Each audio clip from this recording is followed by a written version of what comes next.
Estamos hablando acerca del juicio del diluvio y bajo el título de Como en los días de Noé. Y leímos el domingo pasado y también hoy vamos a recordar esa lectura que está en Lucas capítulo 17, versículo 20 en adelante, que dice así: preguntando por los fariseos ¿cuándo había de venir el reino de Dios? Le respondió y le dijo. ¿Cuándo había de venir el reino de Dios? Quiere decir, ¿cuándo ha de venir el Señor por su iglesia? ¿Y cuándo han de empezar los juicios en la tierra? Jesús respondió, el reino de Dios no vendrá con advertencia, ni dirán helo aquí o helo allí, porque aquí el reino de Dios está entre vosotros. Y dijo a sus discípulos, tiempo vendrá cuando desearéis ver uno de los días del Hijo del Hombre, y no lo veréis. Y os dirán helo aquí o helo allí, no vayáis ni salgáis. Porque como el relámpago que al fulgurar resplandece desde el extremo del cielo hasta el otro, así también será el Hijo del Hombre en su día. Pero primero es necesario que padezca mucho y sea desechado por esta generación, como fue en los días de Noé. Ese es el texto que nos ocupa y que estamos explicando, meditando. Así también será en los días del Hijo del Hombre. Comían, bebían, se casaban y se daban en casamiento hasta el día en que entró Noé en el arca y vino el diluvio y los destruyó a todos. Asimismo, como sucedió en los días de Lot, comían, bebían, compraban, vendían, plantaban, edificaban.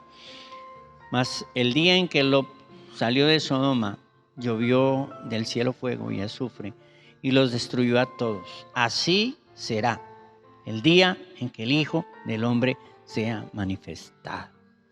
Cuando Noé entró en el arca y empezó el diluvio, empezó el juicio.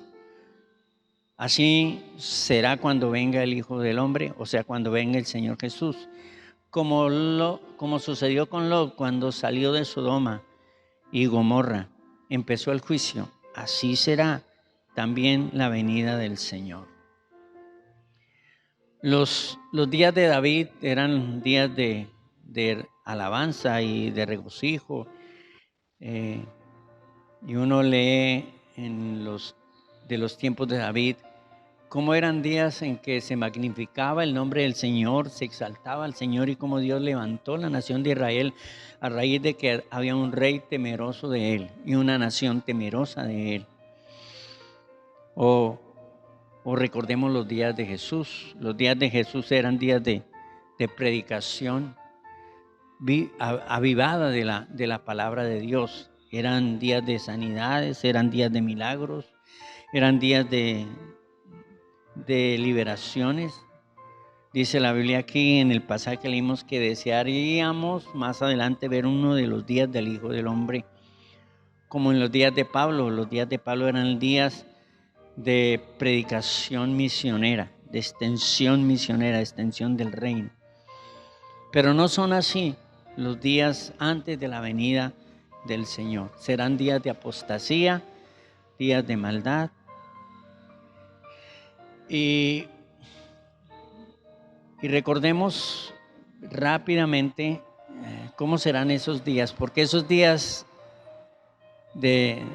previos a la venida del juicio en el diluvio, así serán esos días, como leímos aquí, previos al juicio que traerá la venida del Señor Jesús. En primer lugar, esos eran días en que la gente vivía del disfrute temporal, o vivían para el disfrute temporal.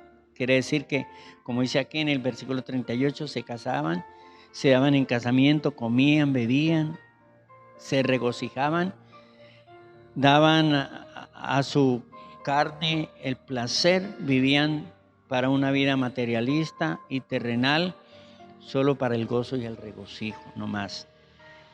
Como ahora las personas buscan el placer, buscan el deleite, buscan en estar en fiestas, en estar en placeres, en darle regocijo a la carne. Número 2, eran días de mucha violencia. Leímos en el capítulo 6 que la tierra estaba llena de violencia. Al decir llena de violencia es una expresión que denota que la violencia era ya extremada, como la violencia que tenemos hoy.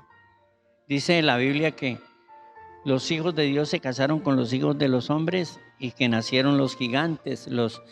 La palabra gigantes en el griego, hebreo es Nefilín. Y Nefilín quiere decir no solamente que eran hombres altos, corpulentos, fuertes, sino que eran hombres supremamente violentos. Nefilín tiene que ver con la ferocidad de los hombres, eran como fieras, así. Y eso es típico de que caracteriza los hombres de estos últimos tiempos, muy violentos, como fieras, como los Nefilín. Y número tres, la tercera característica de los días de Noé es que había menosprecio por el matrimonio. Y existían por lo menos tres cosas que agravaban el menosprecio por el matrimonio. La primera era que había matrimonios mixtos y los hijos de Dios se casaban con los hijos de los hombres. Y los hijos de los hombres fueron apartando a los hijos de Dios del camino del Señor, a tal punto que cuando empezó el diluvio, solamente 8 personas se salvaron. Quiere decir que todos los demás se volvieron atrás, se apartaron del camino del Señor. Número 2, existía la poligamia. Los hombres empezaron a tener más de una mujer. Número 3, existía el divorcio. Se casaban y se daban en casamiento. Se casaban, se divorciaban para volverse a casar y se seguían divorciando para volverse a casar. Pero hoy tenemos unos otros agravantes. Por ejemplo, hoy tenemos la unión libre. Es decir, las parejas no se casan porque dicen si no nos entendemos, pues nos separamos y no tenemos que iniciar procesos de divorcio. Entonces nos sale más barato. Y las parejas se casan con la premisa de que entonces no se van a entender y se van a separar. Eso es el consuelo de muchos corazones. Cuando las personas se convierten al Señor, llegan a la iglesia, nosotros empezamos un trabajo con esas parejas, las que viven en unión libre. Empezamos un trabajo para que ellas formalicen su hogar, su relación y den estabilidad a sus hijos, a su familia. Pero también había otro agravante en este tiempo, son los matrimonios homosexuales. También lo había en los tiempos de Lot. Así que había un menosprecio por el matrimonio, había un desdeño por el diseño que Dios había establecido desde el Génesis cuando unió la primera pareja. Y número 4, los días de Noé eran días de predicación profética. Los días de Noé eran días de predicación profética. Dice la Biblia que a Set le nació un hijo que se llamó Matusalén. Matusalén significa cuando él muera vendrá el juicio. Me causó bastante impacto el estudiar el significado de ese nombre. Quiere decir que Sem ya supo que venía un juicio y ya tenía temor por ese juicio. Y 1000 años antes de que viniera el juicio, entonces él enseñó a su familia sobre el juicio y le nació un hijo y le puso a su hijo Matusalén, que quiere decir cuando Matusalén muera, vendrá el juicio. Luego todos los días de Matusalén, la misma vida de Matusalén era una predicación. ¿Cuándo morirá Matusalén? Pues cuando Matusalén muera, entonces vendrá el juicio. La vida de Matusalén era una predicación profética, hermanos. Así que Dios les dio mucho tiempo para que ellos se arrepintieran. Además, Otra señal profética era que cuando Noé terminara el arca, empezaría el juicio. Y Noé duró 120 años construyendo el arca, 120 años para que se arrepintieran. Y la Biblia dice, ya lo hemos repetido varias veces, que ellos no se dieron por entendidos hasta cuando empezó el juicio. Es decir, que esas señales proféticas y esa predicación profética no les produjo ningún impacto, sus corazones permanecieron endurecidos, como algunos corazones endurecidos. Sí. Y hermanos, muchos se rieron de Noé porque creían que Noé estaba haciendo un absurdo construyendo un barco tan grande y diciendo que iba a haber una inundación, y eso era difícil de creer para esa generación.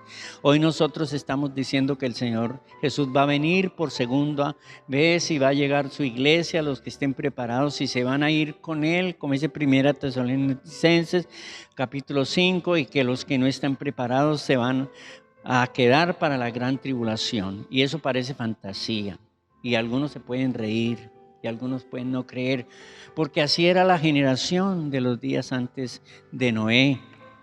Hermano, nosotros sin embargo, crean o no crean, las personas seguiremos predicando como Noé siguió predicando. Parece que Noé fue un predicador fracasado porque la gente no le creía. Si le hubieran creído, se hubieran arrepentido. Y a veces nosotros nos sentimos desmotivados porque le predicamos a la gente, y cuando más le predicamos, la gente más sigue en su cuento de pecado, hermanos amados. En 2 de Pedro capítulo 2 versículo 5 dice en la palabra de Noé que él fue un pregonero de justicia. 2 de Pedro 2:5 dice así: y si no perdonó al mundo antiguo, el Señor no perdonó al mundo antiguo, aquí se está refiriendo al juicio del diluvio, sino que guardó a Noé, pregonero de justicia, con otras 7 personas, es decir, 8, trayendo el diluvio sobre el mundo de los impíos. ¿Sobre quién vino el diluvio? Sobre los impíos. Impíos quiere decir que no se habían convertido al Señor. El juicio del diluvio vino sobre los que no se habían convertido al Señor, eran impíos. Los juicios de la segunda venida del Señor vendrá sobre los impíos, es decir, sobre los que no se han convertido al Señor.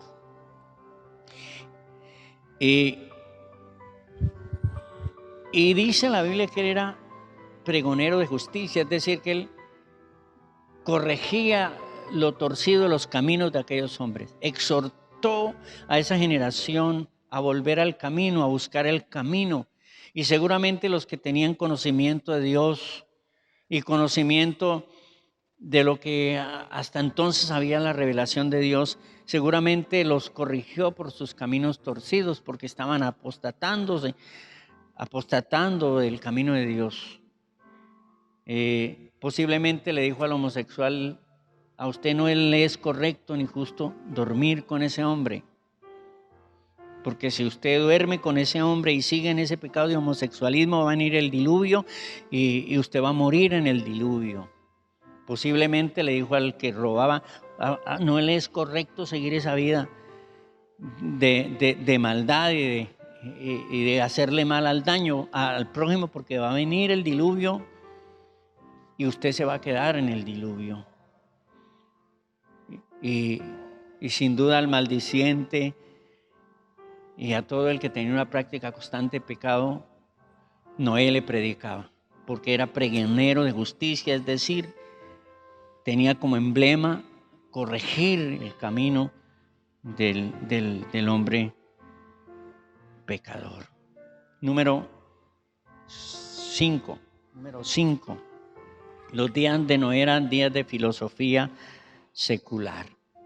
Dice que todos los designios del pensamiento del hombre era de continuo el mal. Aquí tenemos las personas planeando el mal y ejecutando el mal.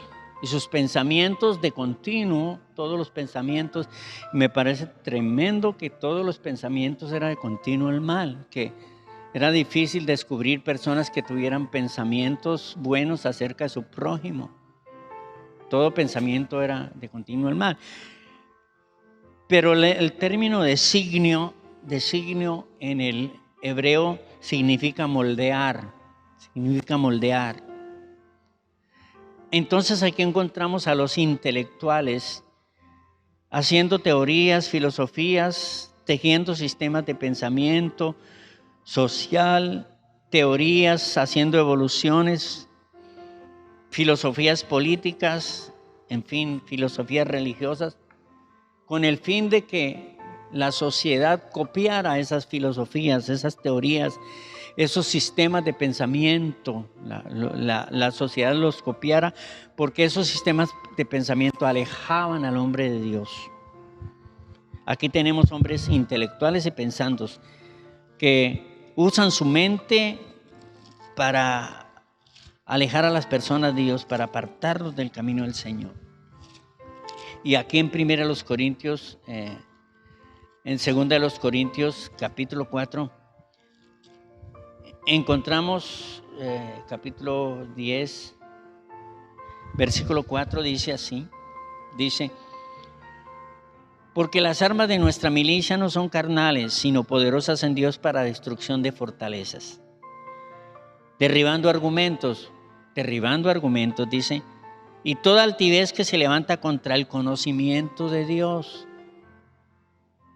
Aquí está diciendo que hay argumentos que se levantan contra el conocimiento de Dios, que son sistemas de pensamiento, que son teorías, que son dictámenes humanistas de los hombres que contradicen la palabra de Dios y a Dios. Dice que son fortalezas que se afincan en las mentes de las personas, derribando argumentos y toda altivez que se levanta contra el conocimiento de Dios y llevando cautivo todo pensamiento a los pies de Cristo. Ahora bien, piense usted, por ejemplo, una filosofía que ha hecho mucho daño es la teoría de la evolución de Charles Darwin. ¿Y por qué ha hecho tanto daño? Porque le ha quitado la autoría de la naturaleza y de la creación a Dios. Y es una teoría diabólica porque no le da la gloria a Dios y no reconoce que el Creador es Dios, sino que todo es producto del azar, que el hombre es producto de la evolución. Sin duda ese hombre ha hecho un impacto social con ese sistema de pensamiento terrible. En las universidades este es el pensamiento que pulula.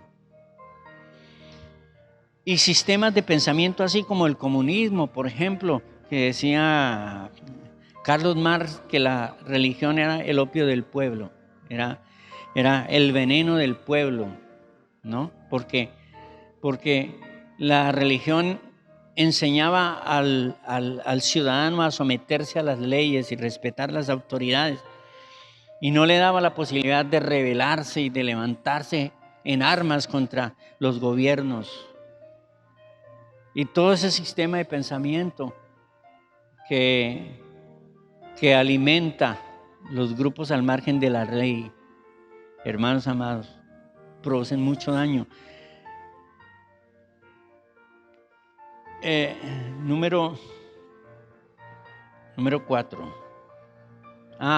Hermanos, tengo que decirle que la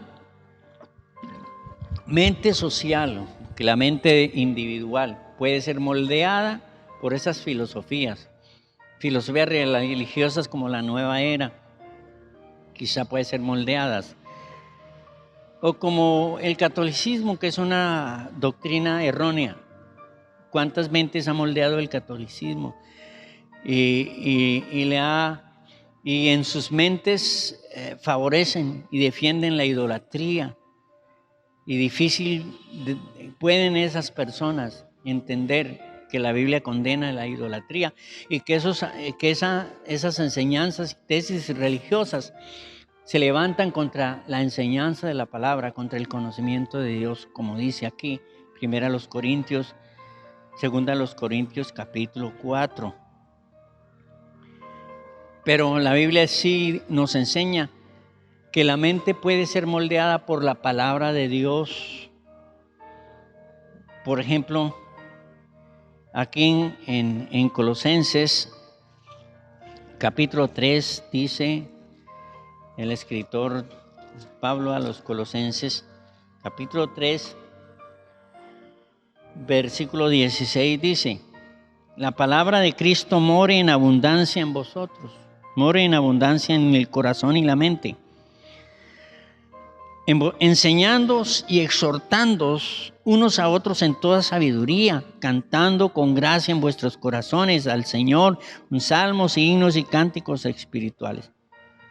Y todo lo que hacéis, sea de palabra, de hecho, hacedlo en el nombre del Señor Jesús, dando gracias a Dios el Padre. Y Romanos capítulo 12 dice que nosotros no debemos dejar moldear nuestra mente por los postulados del mundo. No os transforméis conforme al mundo.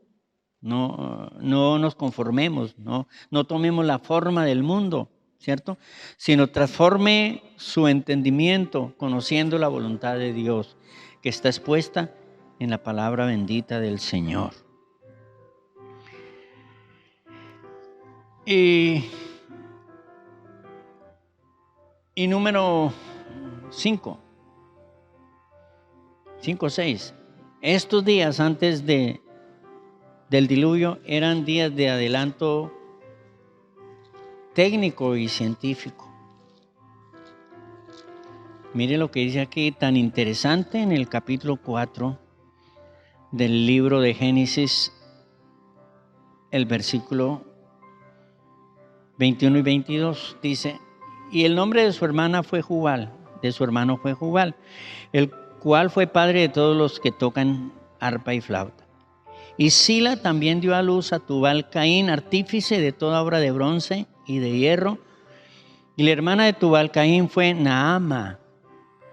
Y aquí hay un descubrimiento que transformó la sociedad de la época. Fue el descubrimiento de los metales.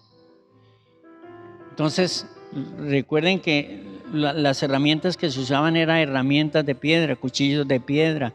Y para la agricultura eran herramientas rupestres de piedra. Pero ahora se descubre el hierro. Y de la descendencia de Caín, hay unos que son diestros investigando sobre los metales y descubren ellos los metales. Los metales cambiaron la sociedad de aquel entonces, hermanos amados, porque ahora la agricultura se iba a hacer con arados, por ejemplo, bueyes con arados, y el arado iba a ser de metal. La guerra iba a cambiar, ahora se iban a crear armas de metal. Y las herramientas para el trabajo eran herramientas de metal. Y eso nos enseña, hermanos amados, por ejemplo, los cambios tremendos en el comercio. Se inventaron la rueda, los carruajes. Yo estaba leyendo un poco sobre eso, cómo transformó el descubrimiento de los metales la sociedad de la época. Esta era una sociedad que tuvo una explosión de conocimiento científico y técnico, hermanos queridos. Como hoy nosotros tenemos una explosión de conocimiento y no atisbamos a acuñar en el conocimiento todos los descubrimientos y avances de la ciencia en todos los campos del saber humano, hermanos amados. Pero piensen también en esto. El arca de Noé era un prodigio de la ingeniería de la época. Era un milagro de la ingeniería. Porque es que Dios le dio a Noé solamente algunas pocas especificaciones, que tenía que ser una construcción de 3 pisos, y le dio unas medidas y no más. Y construyó una ventana aquí y una puerta acá. Pero ¿cómo hacer un arca tan grande, que resista el más grande de todos los vendavales que jamás haya existido? Saben que el Titanic no resistió en su primer viaje un embate de la naturaleza, pero esta barca sí, esta sí, porque estaba construida con estructuras de ingeniería. Y podemos pensar que Noé entonces era un hombre muy capaz y muy intelectual de la época, hermanos amados. Hoy hay muchas personas intelectuales y capaces en la NASA y en otras organizaciones, hermanos amados. Por ejemplo, los descubrimientos en la ingeniería genética. Lo único que no ha hecho el hombre es crear la vida, pero la está manipulando. La Biblia dice en Daniel capítulo 12 que en los últimos tiempos la ciencia aumentará, el saber aumentará. Esa es una señal profética de la venida del Señor. Una señal profética de que antes que viniera el juicio había un adelanto científico para facilitar la construcción del arca, claro, pero también como una señal profética. Número 6, 7. Estos eran días de práctica religiosa, Y por lo menos hay 2 detalles que nos hacen pensar que la gente no era toda la gente atea. Uno dice, se salvaron 8 y todos los demás eran ateos. No, todos los demás eran religiosos. No eran ateos, eran religiosos. Usted sí sabe, hermano y amigo, que de los 7.500 millones de habitantes que poblan la tierra, solo el 2%, es decir, 15 millones son ateos solamente. El 98% pertenecen a una de las 3 grandes religiones y algunas muy pequeñas, como el catolicismo, el hinduismo, o el cristianismo, el hinduismo y el budismo, en fin. Pero no, el mundo no es ateo, el mundo es religioso. Vivimos en un mundo religioso. Y qué cosa tan triste, cuando más religioso sea el mundo, más corrupción y maldad hay en el mundo. Este era una sociedad religiosa. Los 2 detalles que me sorprenden a mí, por ejemplo, el primero es que dice en el capítulo 4 del libro de Génesis que con el correr del tiempo los hombres empezaron a traer sacrificios a Dios para adorar a Dios. Y entre esos encontramos a Caín y Abel. Y Abel trajo un sacrificio que a Dios le agradó y Caín trajo un sacrificio que Dios desechó. Caín representa la religión que profesa la adoración sin sacrificio, sin sangre, sin derramamiento de sangre, porque el sacrificio de Noé era el sacrificio de Caín era un sacrificio de vegetales. El sacrificio de Caín representa la religión sin arrepentimiento. Todas las multitudes que profesan el cristianismo y que creen en un Dios, pero que no han pasado por el proceso de arrepentimiento, de la conversión y el nuevo nacimiento, son las religiones caínicas. Son esas religiones sin arrepentimiento. ¿Y cuántas religiones hay sin arrepentimiento? Piense usted cuántas personas van a un culto religioso y salen a tomar, y salen a fornicar, y salen a vociferar, y salen a robar, y salen a hacer cualquier cantidad de cosas. Porque adoran, pero no tienen arrepentimiento en el corazón, porque no hay sentimiento, no hay condiciones de cambio en esos corazones. Hermanos y amigos, el mundo está lleno de religión sin arrepentimiento, de ritos sin arrepentimiento.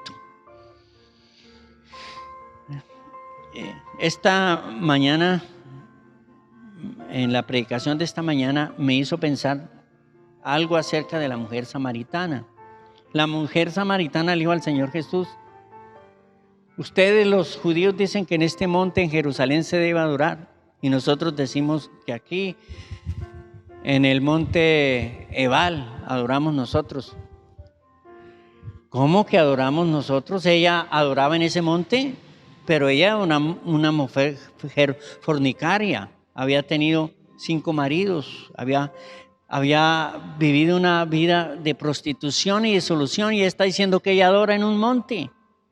Pues esa es la religión de hoy, sin arrepentimiento. Esa mujer profesaba la religión sin arrepentimiento. Hermano y amigo, Usted profesa la religión sin arrepentimiento, sin redención. Entonces usted lo que sigue es la religión caínica, porque Caín fundó una religión sin arrepentimiento. Recuerden ustedes que la Biblia dice que hay de aquellos que siguen el camino de Caín, es decir, que siguen la religión sin arrepentimiento.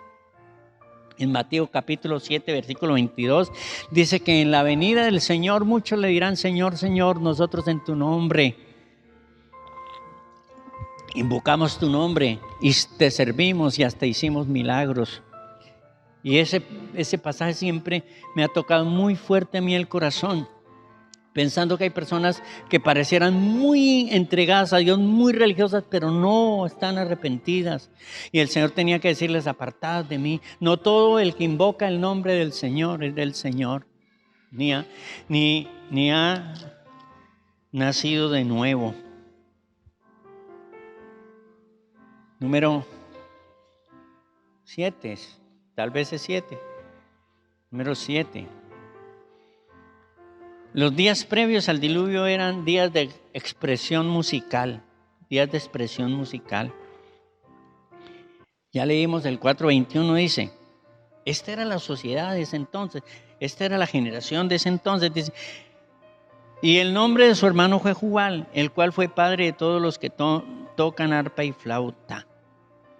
Hubo una explosión musical en la época. Dice que Jubal fue el padre, quiere decir que él fue el que dio origen a toda una generación de música. Ellos están estrenando instrumentos, ellos están trayendo al mundo la música.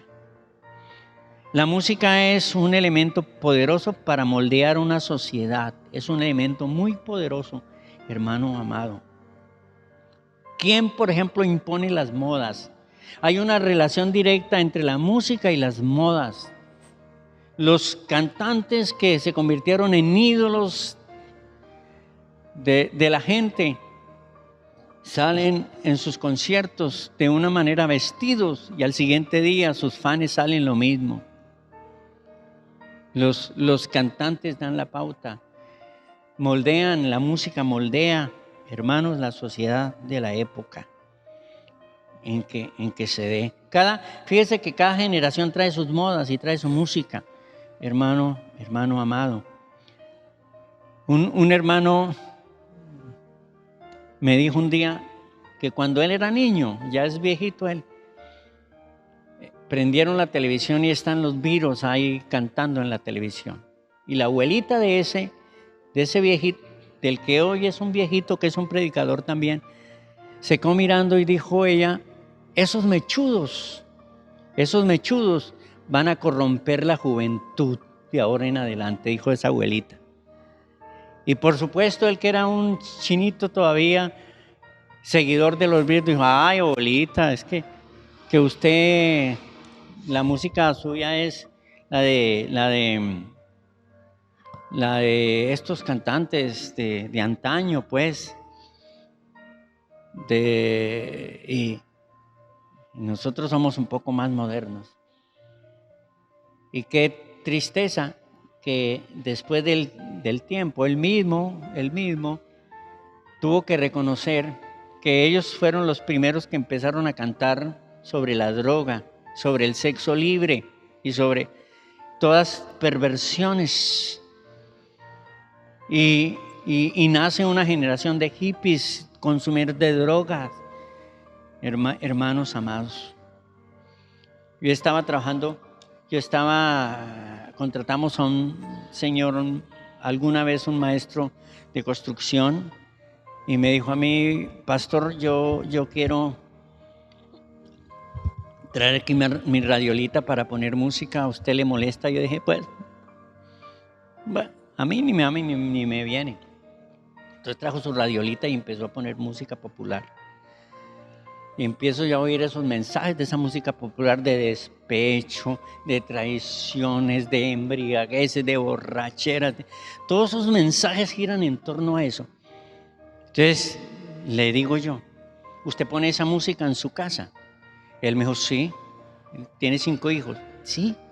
Usted no sabe lo que está haciendo con esos hijos. Usted está trayendo con esa música una cultura a esos hijos.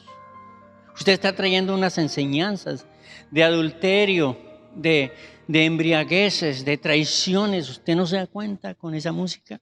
Que esa música está moldeando y produciendo una cultura en su familia.